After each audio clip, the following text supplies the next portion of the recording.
5 सहाबा इकराम रिजवानुल्लाहि ताला अलैहिम अजमईन ने मना किया था, हुसैन यहाँ ना जाए, तेरे बाप के बागी, ये तेरे नाने मोहम्मद के दुश्मन है, हुसैन आपने यहाँ जाना कोई नहीं। ये बड़े दगेबाज लोग हैं। हुजूर सल्लल्लाहु अलैहि वसल्लम ने कभी कूफे की तरफ मुँह करके दुआ नहीं की, शाम की तरफ हाथ उठा के अल्लाह के पैगम्बर ने कई मरतबा दुआ की।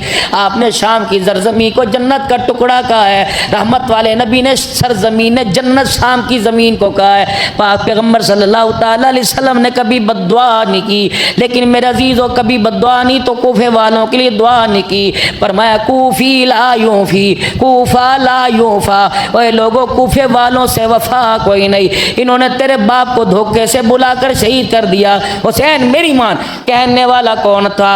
अब्दुल्ला बिन उमर रज़ी अल्लाह तआला अन्हु, हज़रत उमर रज़ी अल्लाह तआला अन्हु का बेटा था। अल्लाह अकबर।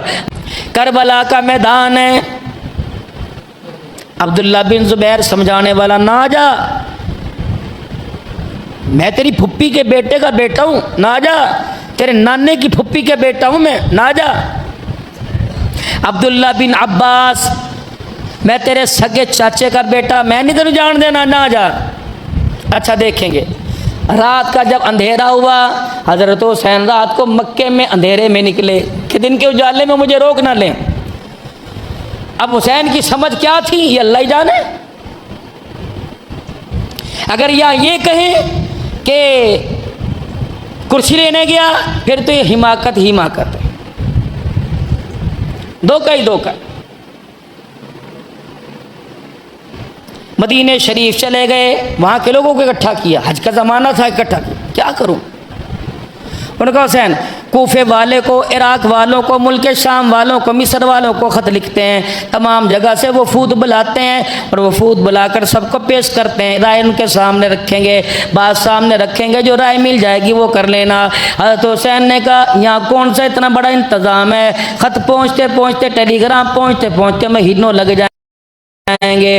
अल्लाह अकबर, अल्लाह अकबर, यजीद की हुकूमत कायम हो जाएगी। मैं कोई नहीं जाता, मैं तो जा रहा हूँ भाई अल्लाह का नाम लेके। अब जाने का मकसद क्या था? मक्के पाक के गवर्नर को आर्डर आ गया, हज़रत अमीर मुआविया रज़ी अल्लाह तआला अन्हु का इंतकाल हो गया। जाते हुए अपने बेटे को नामजद करके चले गए और कहा बेटे खबरदार, मैं तुझे अल्लाह की कसम देता हूँ, इस खिलाफत का, इस हुकूमत का अभी ऐलान न करना। ये एक अर्ज़नामा लेके मक्के पाक चला जा।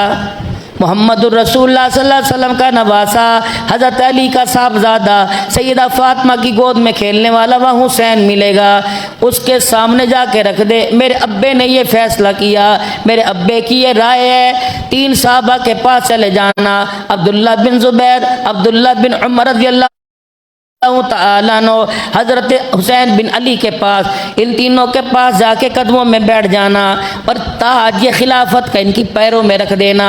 अगर ये उतार के अपनी गोदी में रख लें तो ख़बरदार यूँ करके ना देखना, और अगर ये ताज तुझे सर पर बना दें तब अपनी खिलाफत का ऐलान करना। अब यजीद ने क्या किया? खुद नहीं किया, बल्कि वहाँ के गवर्नर को आर्डर दे दिया कि हुसैन के पास इशा की नमाज के बाद चले जाओ, हाँ, और उसे बुला के लेके आओ। हज़रत हुसैन रज़ी अल्लाह ताला अन्हु को रात के अंधेरे में बुलाया गया। कहाँ बुलाया? गवर्नर साहब के घर बुलाया जा रहा है। आपने अपने ख़ानदान वालों से कहा गवर्नर को मेरे से क्या वास्ता कि रात के अंधेरे में बुला रहे? हज़रत अब्बास रज़ी अल्लाह ताला अन्हु के मैं साथ जाऊँगा, कहीं जी अकेले को बुलाया। हज़रत हुसैन रज़ी अल्लाह अन्हु फरमाया तुम मेरे साथ सारे चलो, अंदर मैं अकेला जाऊँगा, अगर कोई ट्यूं टड़ाक हुई मैं आवाज़ दूँगा, फिर अंदर आ जाना।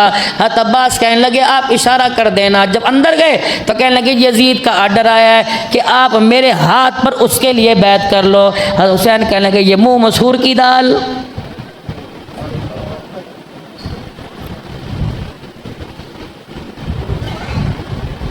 सगे भतीजे की शादी हो, दुकान का मुलाजिम कार्ड लेके आ जाए, ताड़े पर हालों कार्ड जाएगा कोई? उन्होंने कहा मेरा म्यार तो देख, मैं हूं कौन और चपड़ासियों के हाथ पे मैं बैत करूं? अगर बैत करनी है तो यजीद को मेरे पास लेके आओ। वो आके मुझे कहता ए नबी के बचड़े ये बात है बैत के लिए मेरे हाथ पे, फिर मैं जुमे के दिन अल्लाह अकबर जिस तरह बैत का तरीका होता है